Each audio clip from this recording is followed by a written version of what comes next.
Summer routines live or die by how easy they are, and honestly, if something takes too much effort, I'm out. That's why Groons is my go-to. It's my one daily pack of gummies covering my greens, vitamins, and minerals. Plus, it has 6 grams of prebiotic fiber, which is more than 2 cups of broccoli. No mixing powders, no giant pills, no hassle. I just rip open the pack and I'm done. They taste good and they make it easy to stay on top of my health, even when life gets busy. Save up to 52% with the code PODCAST at Groons.co. That's code PODCAST at GRUNS.co.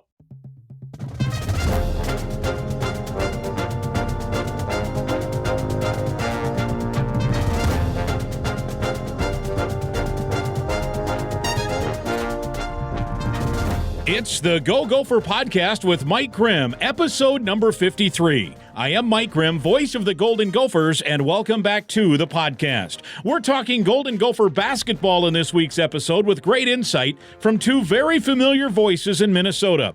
First, we'll hear from the 2022 Minnesota Sportscaster of the Year, newly crowned, very deserving, Cory Provus. He's best known as the radio voice of the Minnesota Twins, and yes, there are a few things to talk about with him on that front, and we will, but he's also getting his fill of Big Ten athletics as a top-notch television broadcaster on the Big Ten Network, and he's been a busy man calling a ton of Big Ten hoops games already, so we'll get his insight on the Gopher team, the Big Ten basketball picture, some of his favorite Big Ten venues, and yes, we'll fit in some baseball talk. Cory Provus on episode 53 is coming up.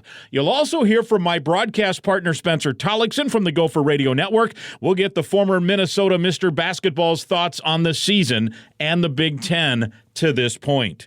As always, our Go Gopher podcast is presented by alumni-owned Sunbelt Business Advisors and True North Mergers and Acquisitions. If you're a business founder planning to exit your business, start by contacting Sunbelt Business Advisors and True North Mergers and Acquisitions. Sunbelt serves more businesses up to $5 million in revenue than anyone, and True North M&A serves companies with revenues up to $150 million. Get a confidential, no-cost, no-obligation business valuation started today.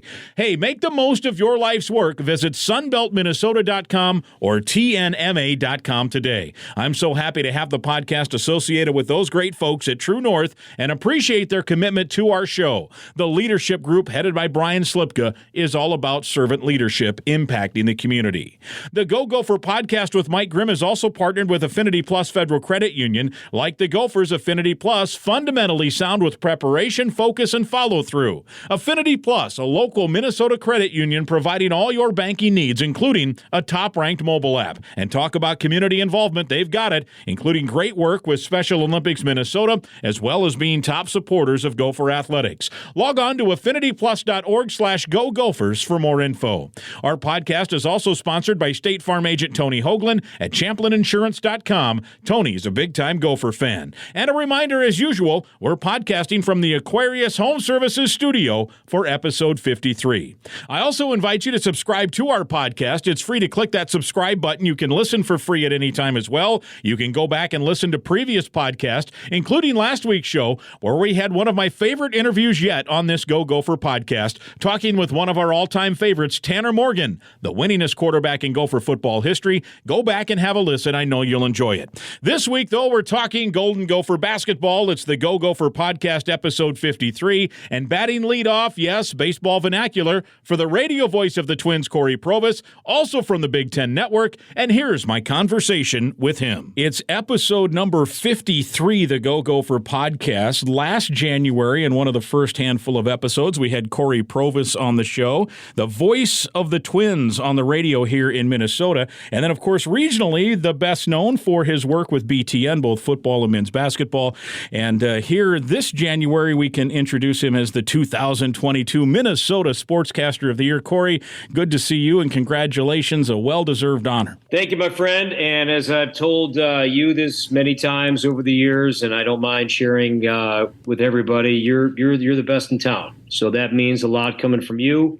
I have always admired your work. You've become a great friend since I've been in Minneapolis now more than a decade. But Coming from you, that means a lot, Grimmer, because you call one heck of a game. You're a great broadcaster, better person. But coming from you, that means a lot. Well, you're too kind. You're the guy. We're going to be like those chipmunks on the cartoons. No, you're the guy. No, you're the guy. But we have in this town there are a lot of good sports broadcasters. So an award like that is meaningful and certainly well deserved. And congratulations on that. And we have our sports writing buddies, Pat Royce, who I'm going to use a PJ-ism for Patrick because I know he's a big fan, but he has changed his best and won Minnesota Sports Writer of the Year this year. And our buddy Andy Greeter, who does cover the Gophers in both football and basketball as well. And I know you run into those guys both at Target Field and at Williams Arena or wherever you might be broadcasting. But anyway, congratulations, tip of the cap to all of those guys.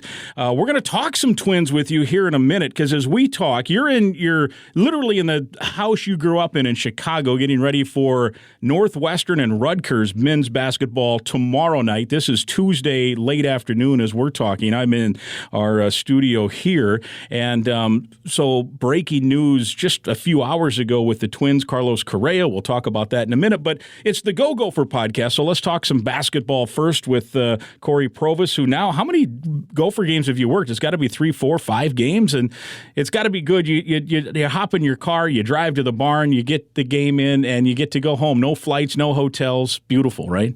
So I used to. So unlike football, the television schedule it can always change. It's not set in stone. Sometimes it's a 6-day pick. Sometimes it's 2 weeks.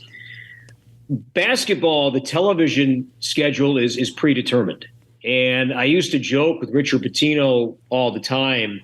And I said, look, you're going to hate to hear this, but the worse the expectations are for you, the better it is for me.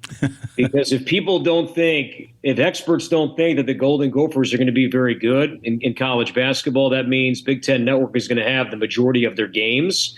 And I love that for that reason, Grimmer, is that I love going to the barn anyway, but if it keeps me out of the airport for an extra day or two, I'm always going to jump at that chance. So I've had the Gophers quite a bit. And it's certainly, I've seen this team improve. I've had them enough now where I look back, I did the Michigan game, the Mississippi State game, and they were not competitive. They were blown out in those games. But if you're looking for signs of progress, and I'm not a big believer in moral victories, but you can't deny the fact this team is improving because they have been much more competitive.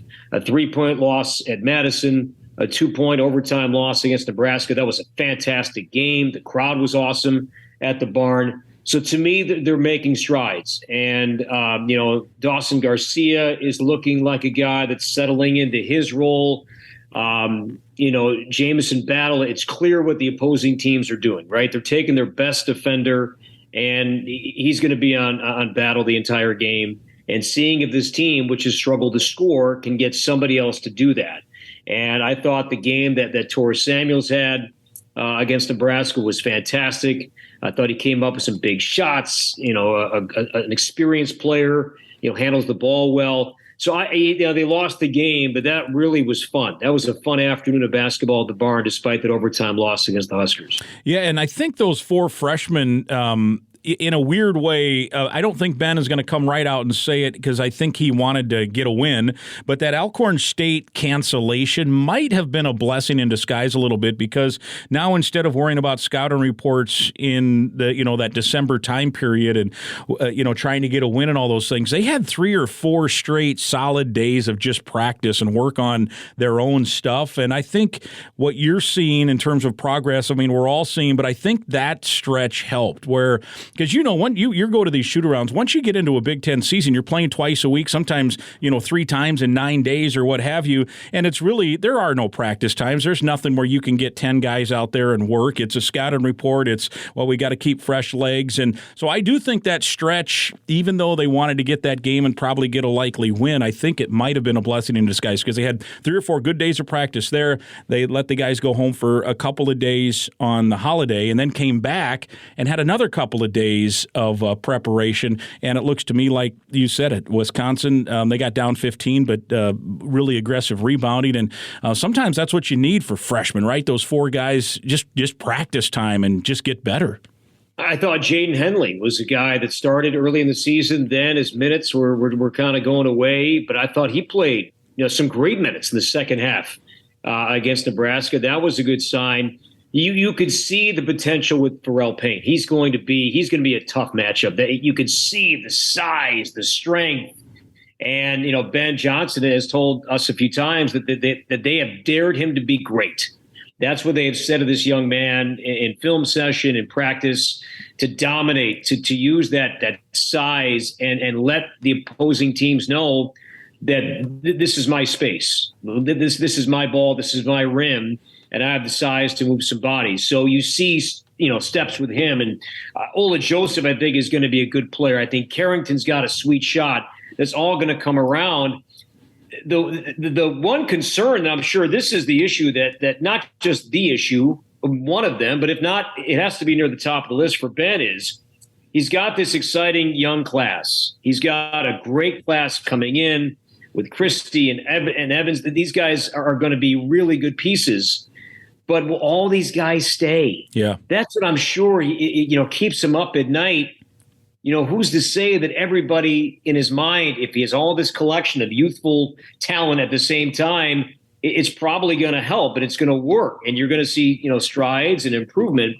But Grimmer, who knows? Right. Who knows if all those pieces are still going to be here a year from now? If guys are going to go in the portal, NIL is calling elsewhere, and I'm sure those are images that Ben and his staff, don't want to think about, but they have to. That's today's game. Yeah, and even on the flip side of that, let's say that they do all stick around, and it is exciting. You probably still need to go find an impact transfer or two, and if they all stick around, you don't have room for that. So it's in a weird way, that's what coaches have to deal with now. The good side, there's always a flip side to it. So, it's great they all stay, but I probably, if I really want to be competitive, need one or two more impact guys. Right. Go get another Dawson Garcia who's played high major college basketball, but if they all come back, I have no scholarships, and right.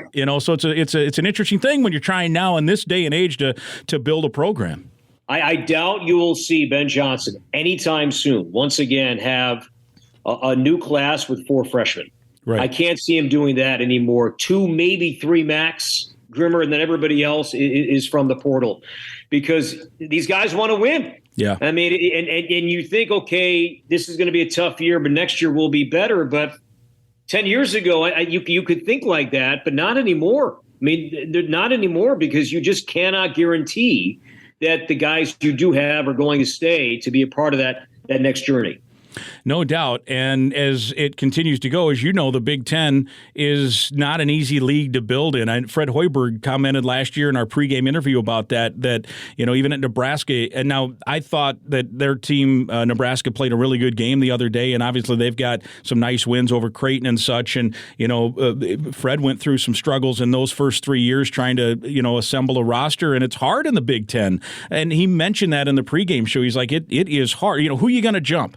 If you're kind of trying to mire yourself out of that bottom, and so that's the challenge in this day and age of trying to do that and continue to rack up impact players are going to help. So that's the challenge. And also, what and Hoiberg is a good comp here, because it's not that he just added guys, but he added guys that won, that have been to the tournament or played big minutes in their conference tournaments, and adding a Bandamel from SMU and a Juwan Gary from Alabama. These guys have postseason experience, so I think that was done by design, is to add guys not just who come from Power 5 programs, but who did experience winning. Yeah, and know what that feels like, and how they can help lead a younger crop of players into that last month, those last few weeks when maybe you're not used to it. So I think that was done by design when he looked at the portal and added the pieces that he did.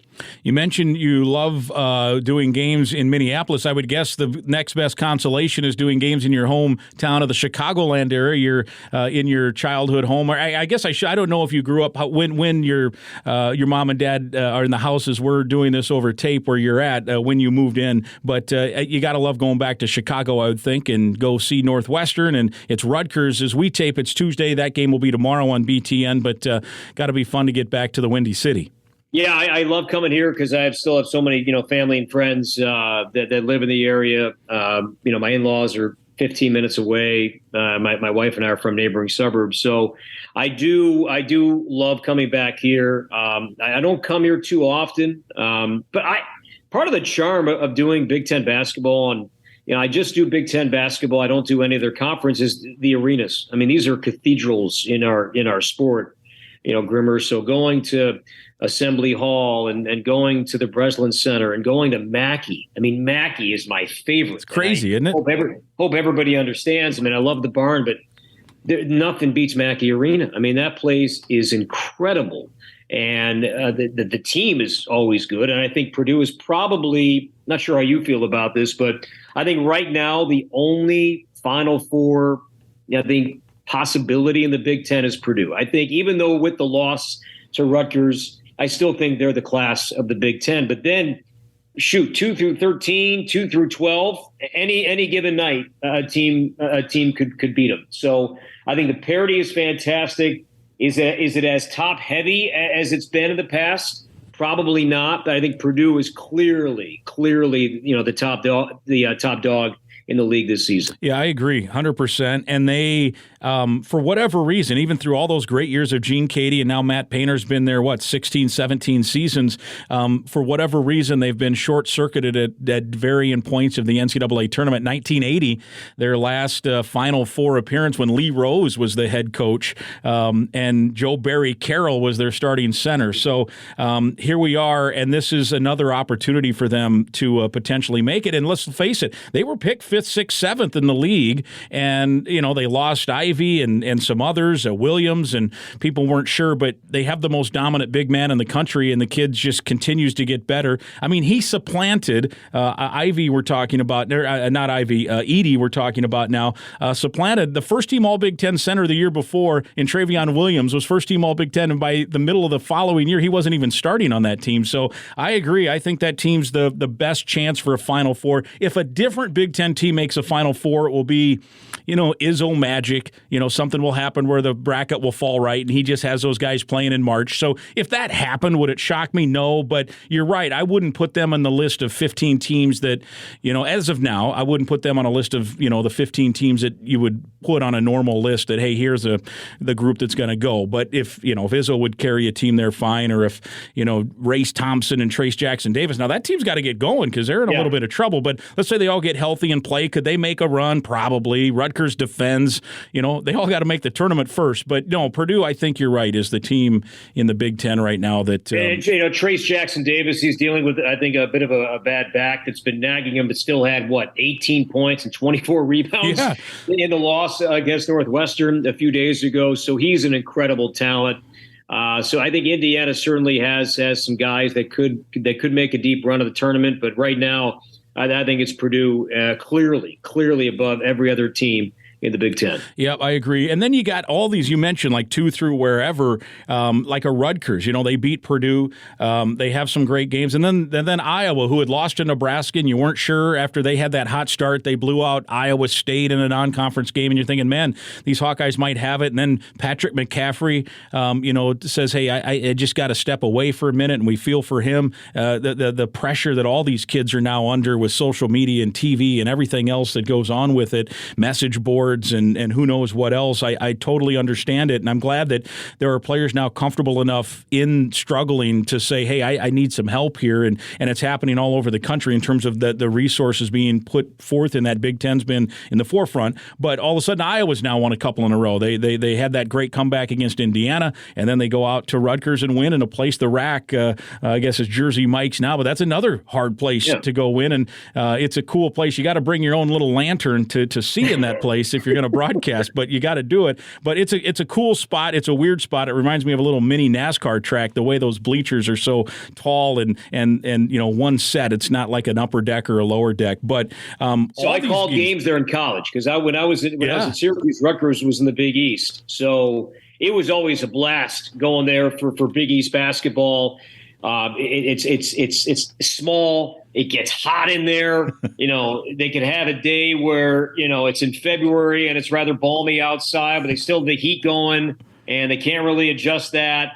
And Steve Peichel is incredible. I mean, Steve Peichel he's going to be a Big Ten Coach of the Year at some point here. Should May be, happen this year. I think what Chris Collins is doing, I think that's the surprise to me, Grimmer. First place of the Big Ten yeah. is Northwestern. I mean, they're 3-1 going into their game against Rutgers, and they've got great road wins. They got a road win at Indiana, a road win at Michigan State. And for a guy who's on the hot seat, I mean, everybody kind of knew that going in with the new AD at Northwestern. This is Chris Collins' 10th year, and that trip to the NCAA tournament seems like a lifetime ago. Yeah.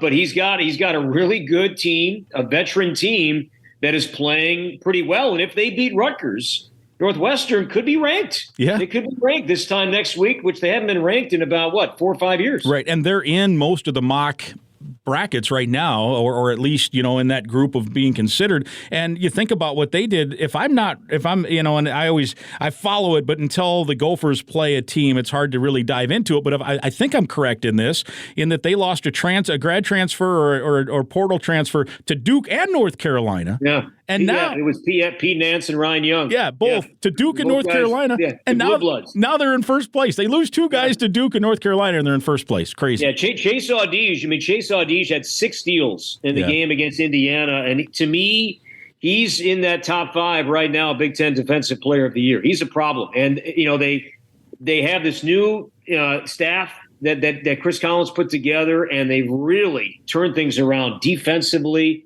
They're ranked very high in the conference and nationally in many key defensive categories, and they haven't been a good offensive team, but they put up 84 the other night in Bloomington, but defense has been their calling card this year. Yeah, it's been fun, and like you say, it's balanced. Everybody's going to have a challenge. There are no, like in the old days, there was a get well game. Greg Gard told me a few years ago in a pregame interview at Wisconsin that him and Bo Ryan, the coaches wouldn't publicly say it, but hey, we're struggling a little. We need a get well game, and Rutgers would come to town or Northwestern, and I suppose, and people could look and say the Gophers might be a get well game, but it wasn't. For Greg Gard last week. They did get a win, but it wasn't an easy one. And I'm not suggesting, this was years ago, I'm not suggesting Greg Gard was suggesting that for this time around, but there are no get well games. You look back at the, Rutgers and Northwestern in the old days, and there were some other, Nebraska. None of those are get well games. You're going to have a battle. Minnesota is going to battle you. I'm telling you. I mean, they're not going to get a lot of wins, it looks like, but they're going to give you a battle here. I'm going to be at the barn on Monday for the Illinois game. Yeah. And that's no walk in the park there. I mean, Illinois, no doubt, struggling, but had a nice win against Wisconsin a few nights ago. But yeah, I would imagine that's not a gimme. Yeah, Illinois is going to be favored, but the Gophers, they've been playing better. And to go back to the point that we touched on at the top, remember, you can't say they're not improving. I mean, they're just being much more competitive in these games. And to me, that's a solid sign of progress. Real quickly, before we shift gears to Twins baseball here, because I know there are a lot of baseball fans that are very excited about the news as we record that broke earlier today. You mentioned Mackey Arena, and I agree right now, best home court edge maybe in the country, but they, and you've been there where they've got everyone with the cell phone mobile app, that the starting lineups, and it's flashing and all kinds of different things, and it's loud. The band's right in your ear. If you're on the road bench, the band's right there, and you can't hear anything. And they're smart fans. In Indiana, of course, it's like hockey here. In basketball in Indiana, everybody knows about it. Hoosier fans too, very smart. They know when to scream. They know when to boo. They know when to cheer.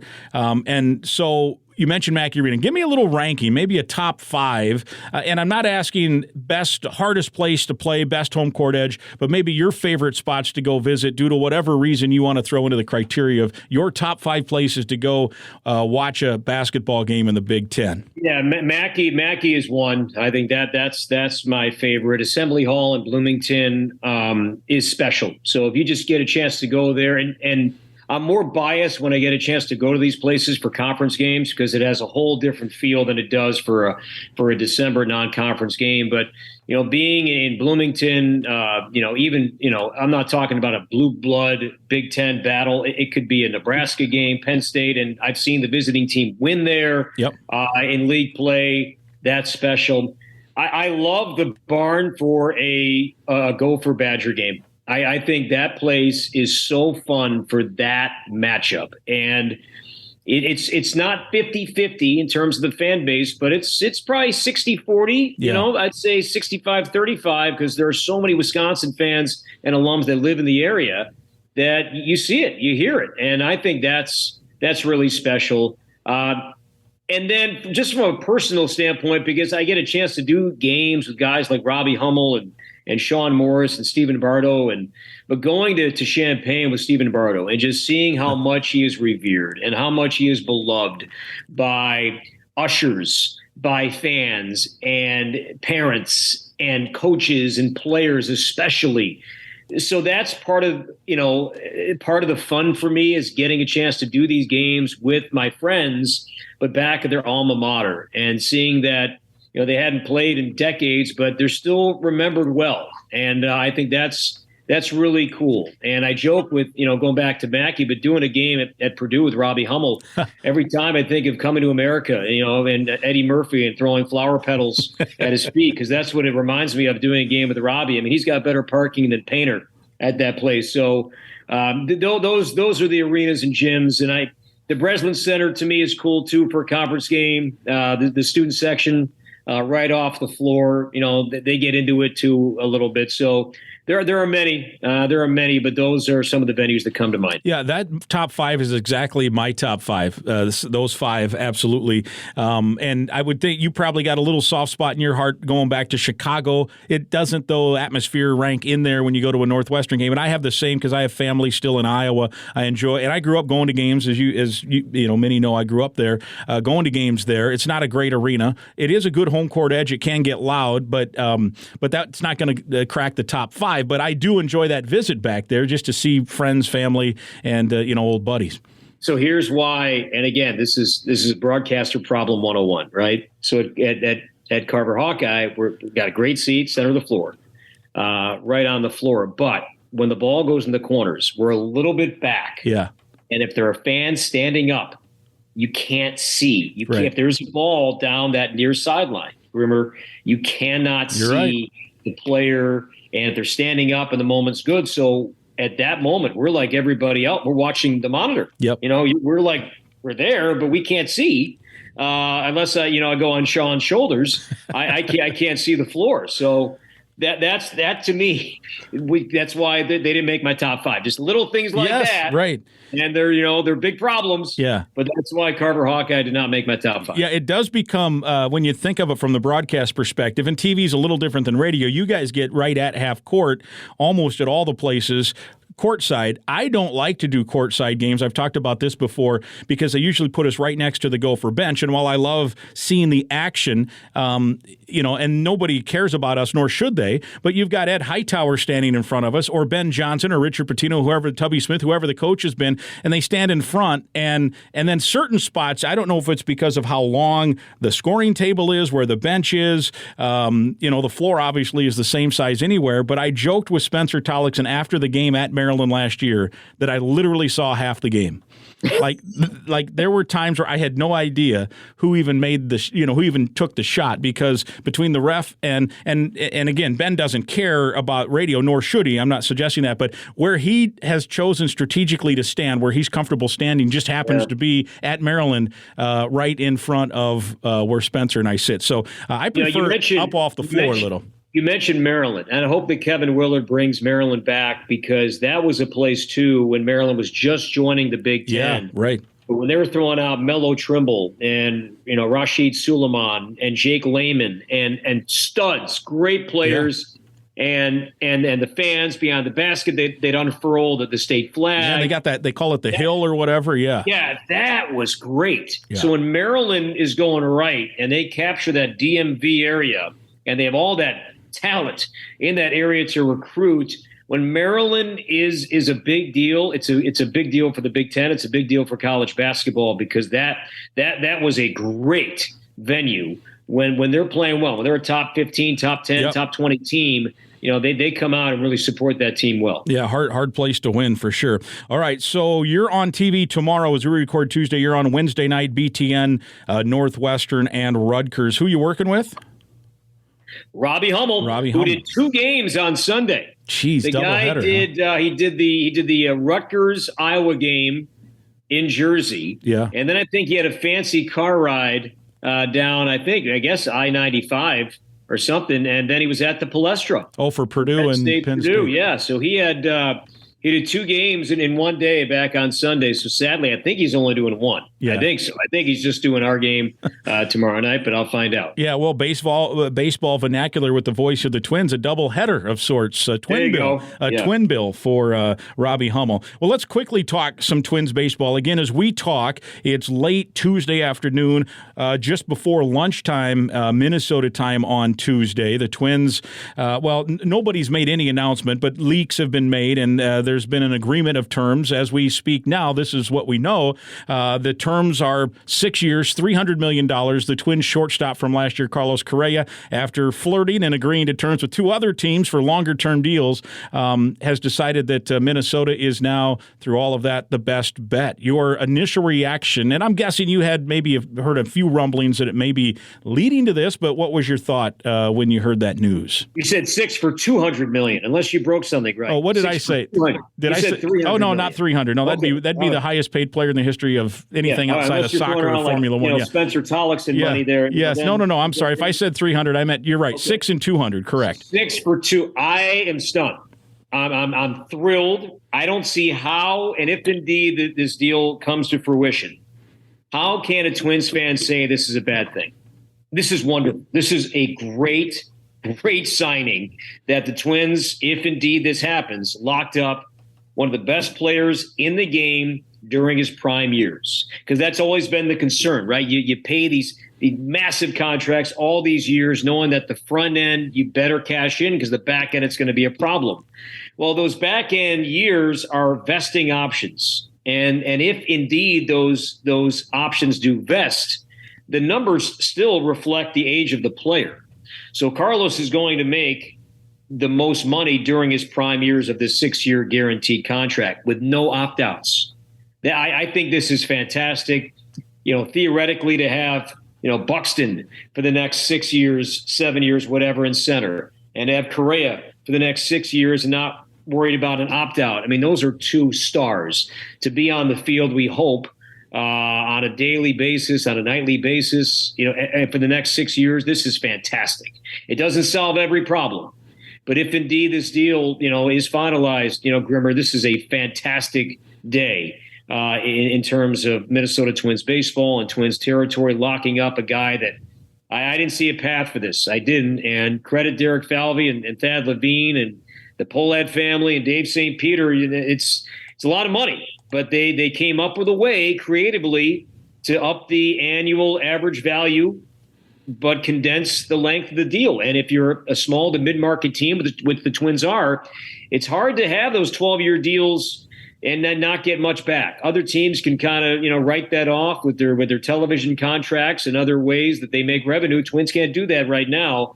So I think it's fantastic. If indeed this deal does happen, it's an outstanding signing by the front office. Yeah, I couldn't agree more. And obviously you have a little more inside knowledge in terms of, you mentioned he's one of the best players in the game, and just talking with people peripherally, but you're around it, you travel with the team, you're in the dugout before games watching batting practice. It sounds like Carlos Correa is the real deal from a teammate standpoint and just as a guy standpoint. Is that right?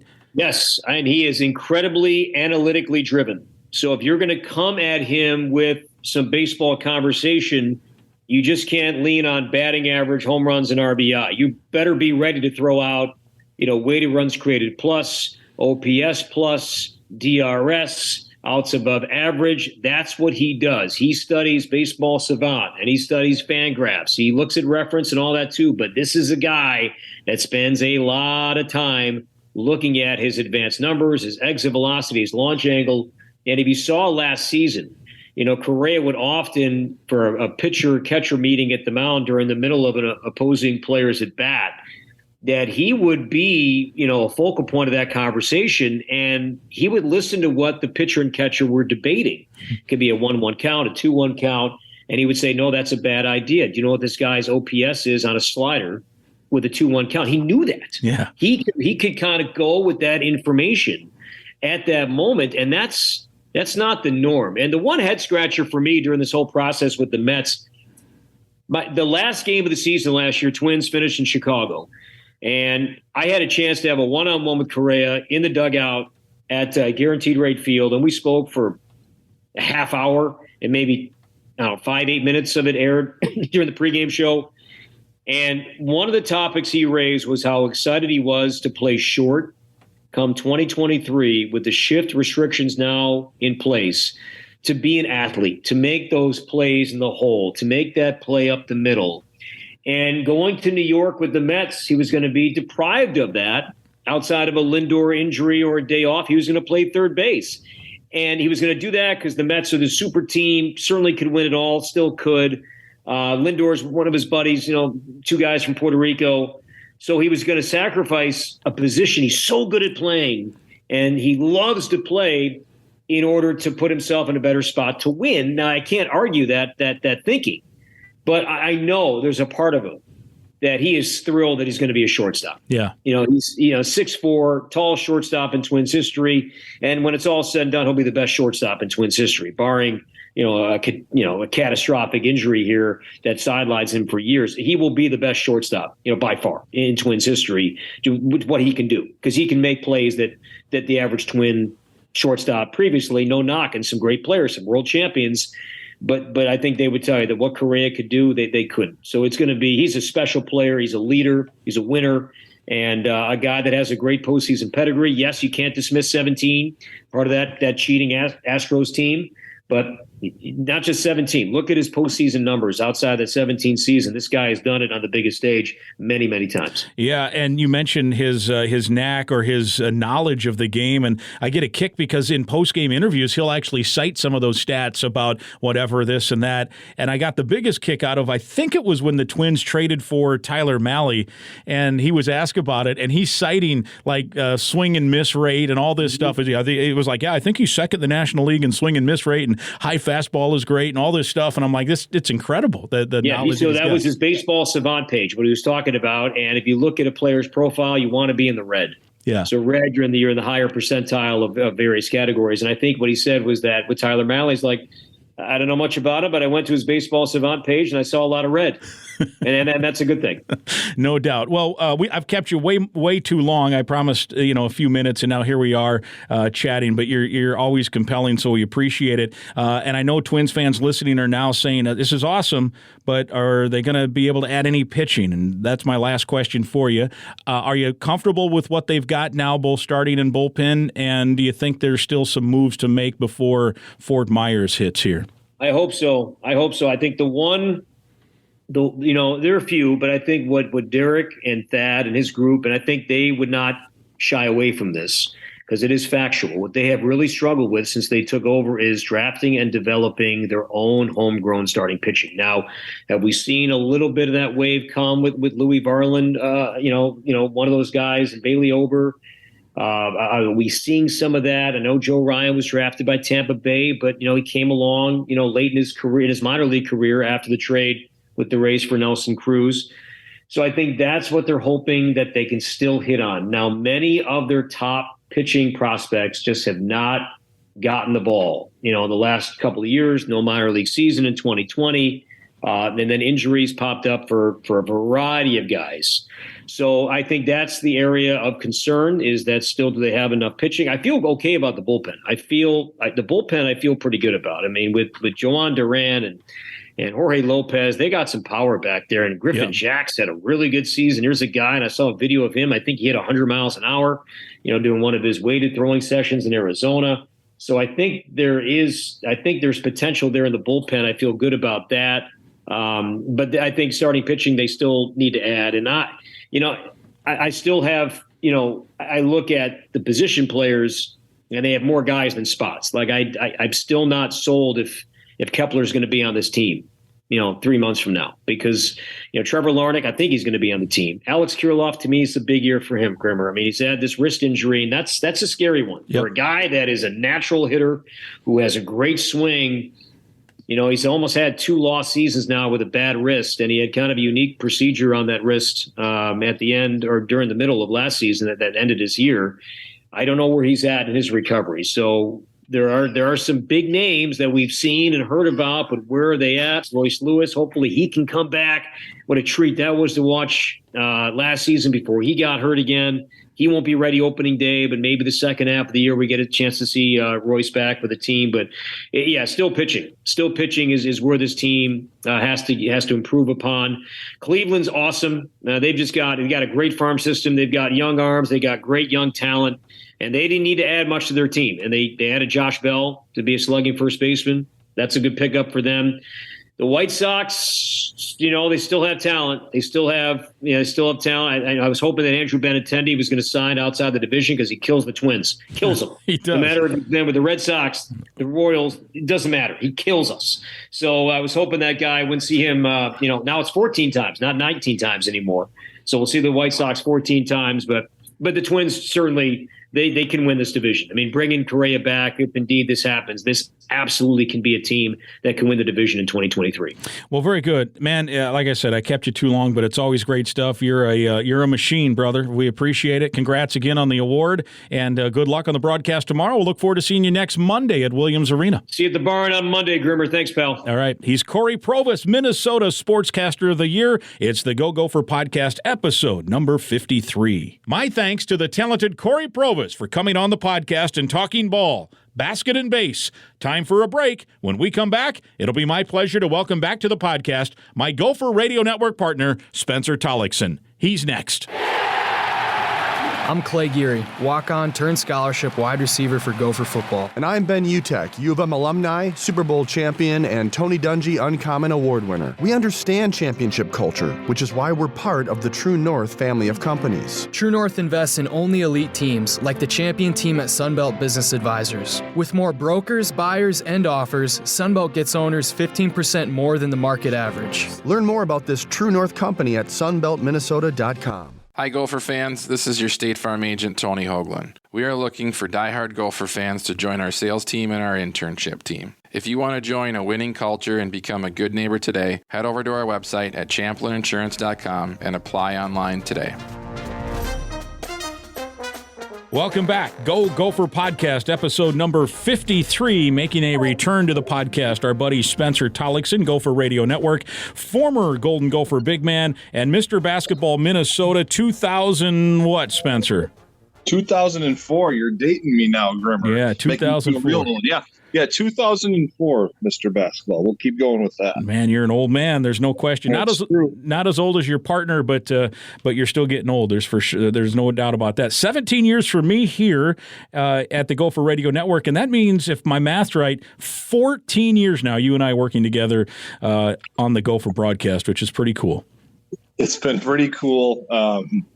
It's been an interesting time. We've certainly seen our fair share of a few ups and plenty of downs.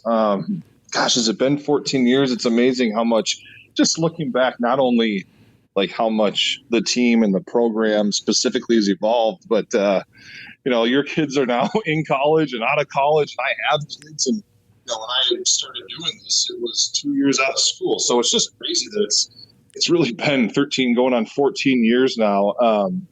Like I said, we've seen a lot. It's been pretty cool. I think for me, the coolest thing about all of it is the obvious. Is just still staying connected to the program and to the university.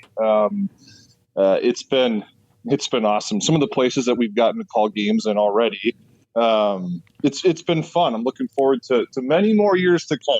Yeah, no question. And it has been fun seeing, going, when over the course of 17 years, that's a long time now in relative terms. And so, even in my own career, I've gone from being the young guy that people thought, I'm going to mentor this guy, to now, I've turned into the old guy that's now looking at the Tanner Hoops of the world and the JGs and the Spencer Tollacksons, trying to, as best I can, help them along. If they want to listen, or if they think my ideas are any good, as you know, Sure. they're not always great, but it is fun. And now you've got, your family. When we first started, you had plenty of girlfriends, no wives, and no kids. And now you have a family, and it's so cool to see all of that go. And as you mentioned, my kids they're both out of college now, believe it or not. And here we go. So that part's been fun. We've been to Madison Square Garden. We've been to the Bahamas. We've been to Anaheim, California. Of course, we've been to all the great spots in the Big Ten. And here we are. Hawaii, you're right. Puerto Rico,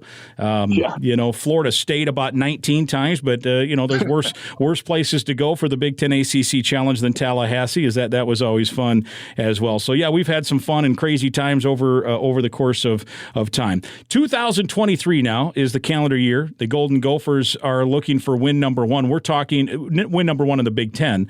And we're talking on Tuesday here for the podcast. Folks will likely be listening to this later in the week. Wednesday, Thursday are on, and Gophers will play in Ohio State on Thursday night, and Spencer and I will have that broadcast.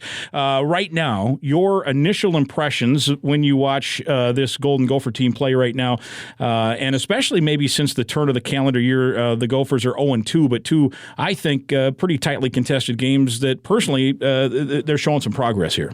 Yeah.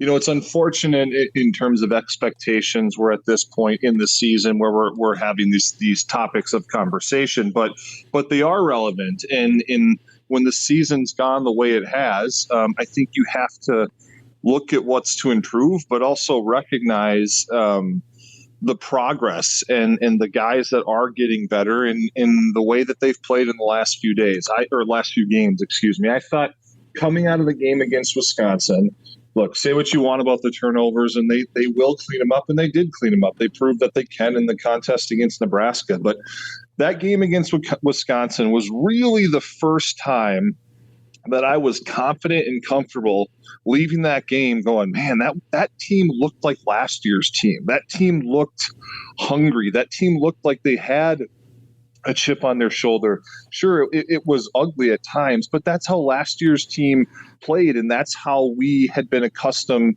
to seeing them play. So I'll say that going into the Nebraska game, there was that on my mind. Would they be able to sort of continue that sort of toughness and juice, as Ben Johnson refers to it?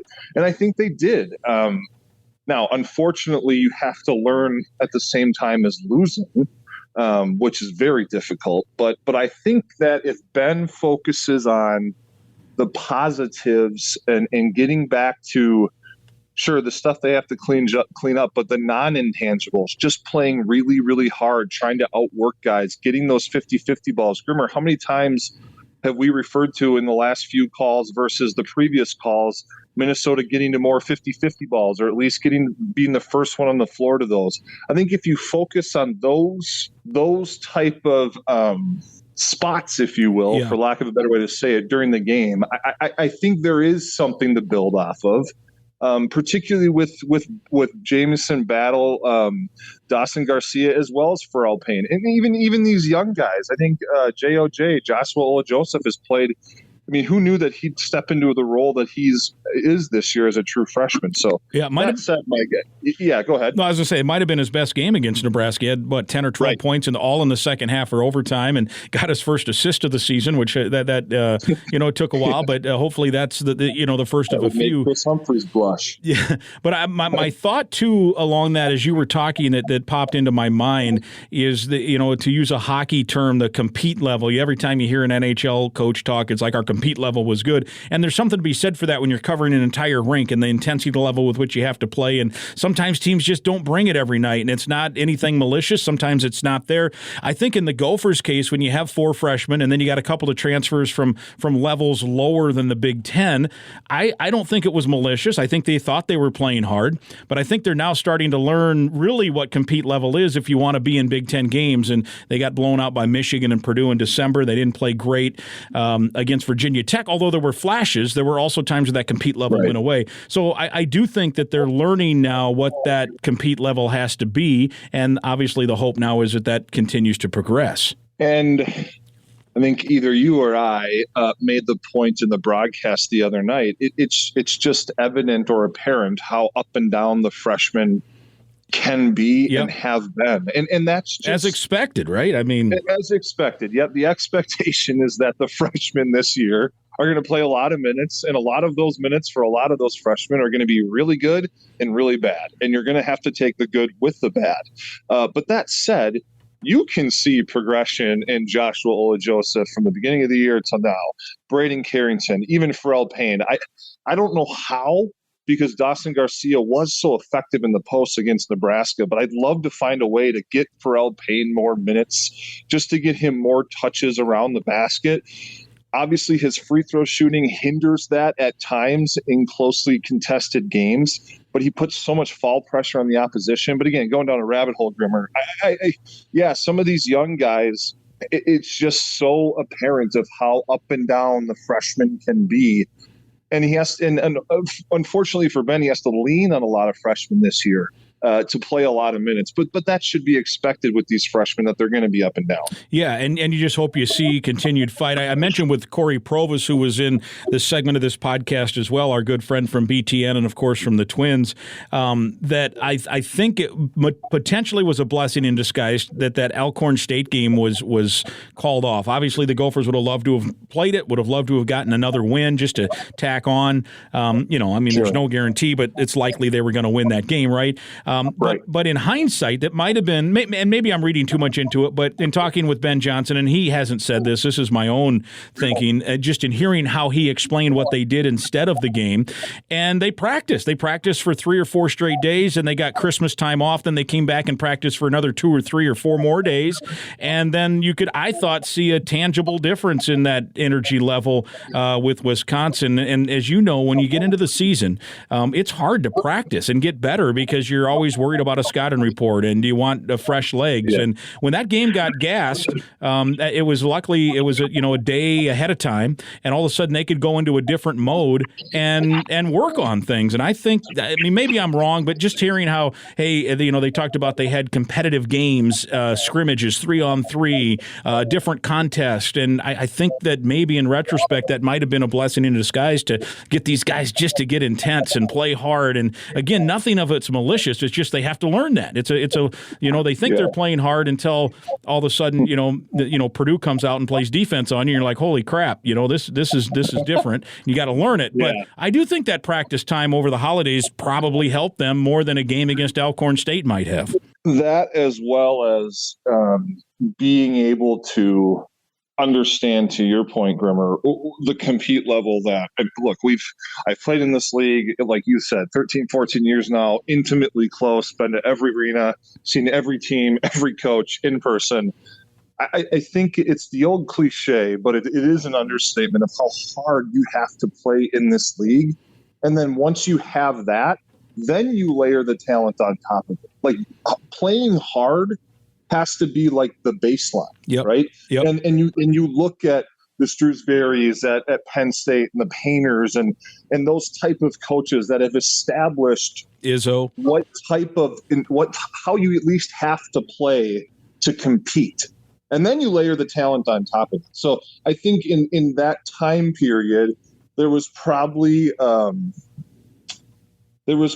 some communication as well as simulation in practice of how freaking hard you have to play on every possession in this league to even compete or have a chance to compete, right? Yeah, no doubt. And then they probably, finally they were all kind of together. There was no illness, there was no injury.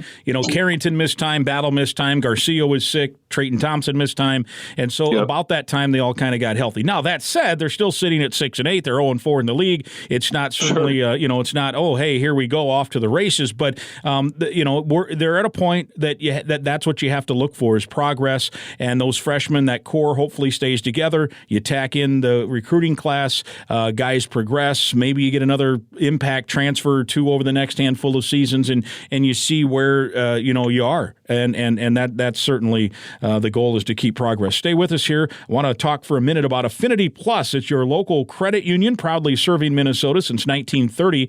If you're a current Gopher student or a proud Gopher alum, you are eligible to join a financial that wants to build a meaningful banking relationship and put you first.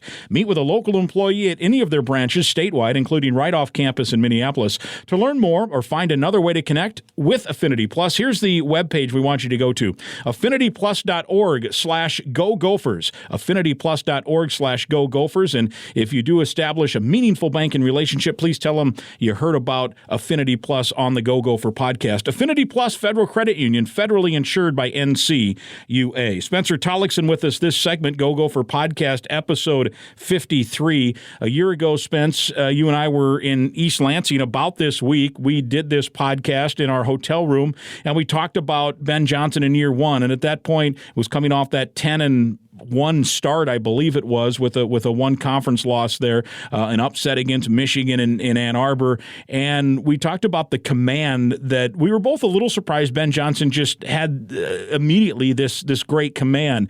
And now in retrospect, you look back, I still think Ben's got great command. He's learned some things. I think he's coaching better, but he doesn't have a bunch of 24-year-olds now on the floor. He's got a bunch of puppies out there, and I think we're seeing that as a difference when you also cited, you look at last year in terms of lack of turnovers last year. They didn't have that. A lot of open shots. They were out-talented many nights, but it's a different thing that's happening this year in year two for Ben Johnson as he's trying to build that baseline that you talked about and then, elevate with talent from this point forward. Yeah, it's interesting. It's funny. I was, obviously in preparation for this, but also just thinking, Ohio State this week and thinking about Nebraska and last year. And first of all, last year they got out to the great start. They were still the 14th seed in the Big Ten tournament. Yeah, at the end of the day, 14. Right? End of the day, it was 14. So from that perspective, I certainly thought they'd take a further jump forward this year. But thinking about last year's team, Peyton Willis had a sneaky, really good year. Again, 14 seed in the Big Ten tournament, didn't get a ton of respect, but he had a really good individual year last year. Yeah. And I think particularly Jamison Battle was really able to feed off Peyton Willis. And maybe that has to do with some of the issues that we've seen Battle have this year. He's just hasn't really been able to get it going like he did last year. Right. There were two stretches of the season last year where he really had it going, and he just hasn't been able to really get it going yet this year. But yeah, again, you revert back to Ben really having to lean on a lot of these freshmen for a lot of these minutes. But man, I go back to the not having Peyton Willis this year. And it just goes underrated because he transferred in here, he sat a year, he played, and then he left, and then he came back. But he had a sneaky good year. Yeah, and unfortunately agreed. for Ben, he just doesn't have that this year.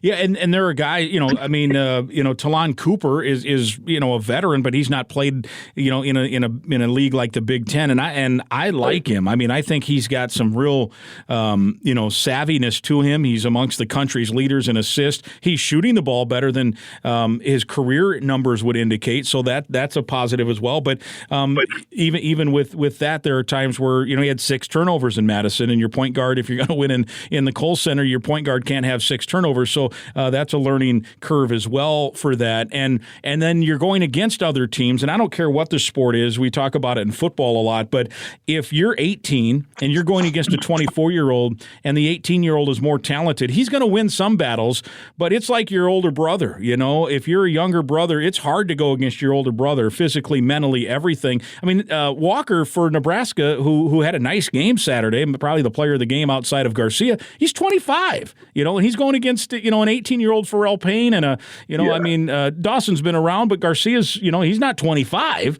It's like, it's a weird comparison. That dude, hold on, Grimmer, that dude is legit. Yeah. 25 years old. Remember, he started his career at Tennessee, played 2 years there, had a sit-out year because back then there was no portal, had a sit-out year, went to Nebraska, right, and then played a couple more years, and then got the COVID year. So he is in year 6, and I believe he's 25 years old. 25, man. So, look, it's like, remember who was the guard for Wisconsin a few years ago who was 25 as well?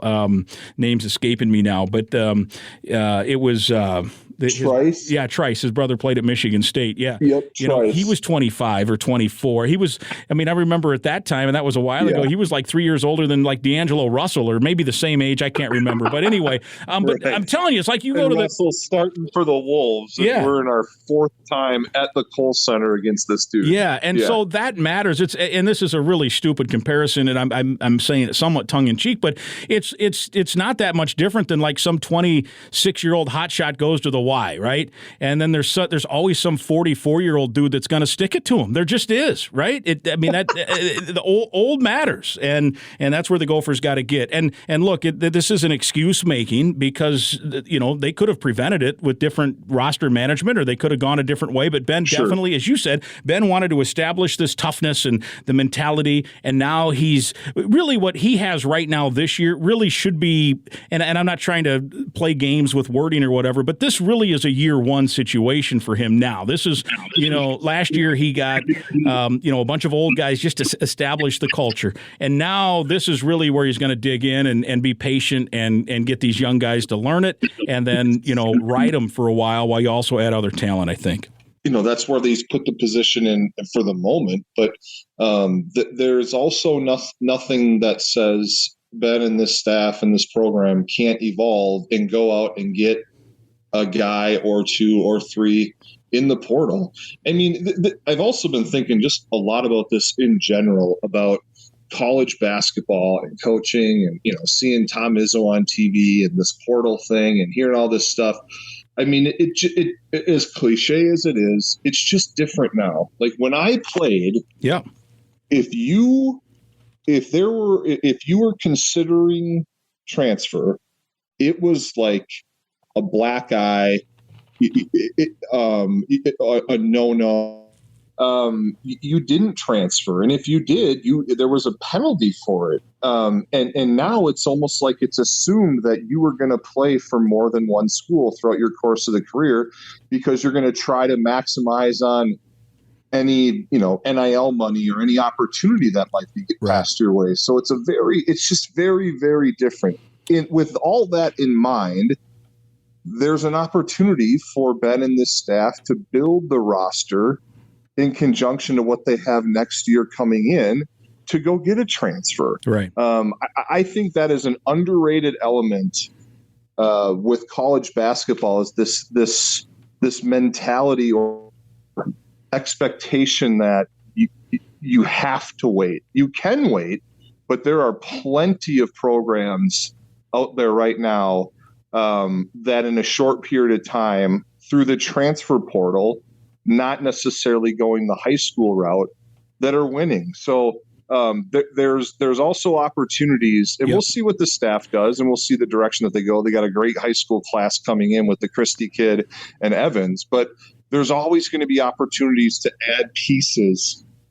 Injuries pop up, to add pieces to fill out the roster through the transfer portal, which that just didn't exist when I played. It's just a very different day, man. Just a different game, really. Yeah, even coaches, and this, there were coaches who took transfers a lot, and they were always kind of looked at out of the side eyes, right? Like, oh, well, he's relying on transfers. Well, now nobody's thinking that about any coach taking a transfer. So even from that standpoint, coaches certainly way more willing to do that 100%. And then now the other thing, and Provus talked about this in the opening segment from a Gopher standpoint. So he took 4 freshmen, and that's great. He's got 2 coming in. They're full next year. Like if he wants to go get an impact freshman, someone's either going to have to leave or matriculate on. And so that's another area you have to now figure out. And remember, he's got Parker Fox and Isaiah Enan just sitting there for a second straight year, and who knows what kind of impact they may or may not have next year. But those are 2 more guys that are brand new, basically brand new guys to try to add to the mix. And I think most of us think, right, Spence, that Parker Fox would have been a starter this year on this team, probably. And Enan potentially, and so you've got those guys and there. Enan would have played minutes too. No question. Minutes, might have started. We don't know. Could have started. Wouldn't have been shocking if he did. Unlikely, but it wouldn't have been like, oh my gosh, this guy's starting. We saw some flashes, but I think Fox probably was a starter on this team last year and this year if he's around. Unfortunately, the knees didn't cooperate, and and he's getting. Speaking of getting up there, he's aging, and if he plays next year, he's going to be one of the oldest guys in the country, and that is a benefit. You add that guy overnight, you're just better, right? And so there's some things to talk about from that standpoint. In the immediate term, you and I are going to enjoy a nice steak dinner on Wednesday night in Columbus, Ohio. We're going to watch the Gophers and the Buckeyes Thursday, and then back home Monday with the Fighting Illini at the Barn. And I thought the crowd was good Saturday, and let's hope it's a Monday night basketball game with another good crowd at Williams Arena.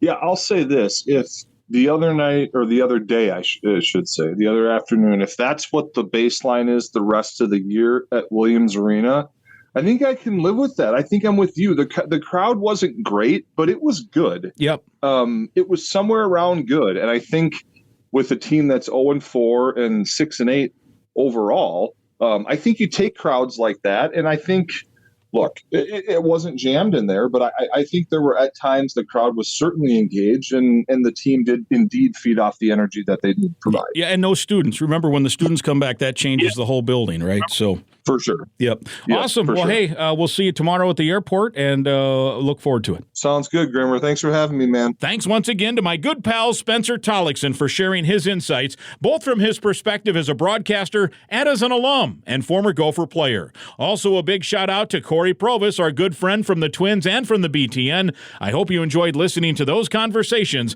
as much as I enjoyed being a part of it. The Go Gopher podcast is presented by Sunbelt Business Advisors and True North Mergers and Acquisitions. If you're buying or selling a business, visit sunbeltminnesota.com or tnma.com. We're also proud to be supported by Affinity Plus Federal Credit Union, your local credit union throughout the state of Minnesota. Go to affinityplus.org/Go Gophers. We're also sponsored by State Farm agent Tony Hoagland. Again, I'd invite you to listen to past podcasts, and right now, click the subscribe button to the Go Gopher podcast. It's free to listen at any time. And share the link on your social media channels so others can listen as well. We'll talk again next week.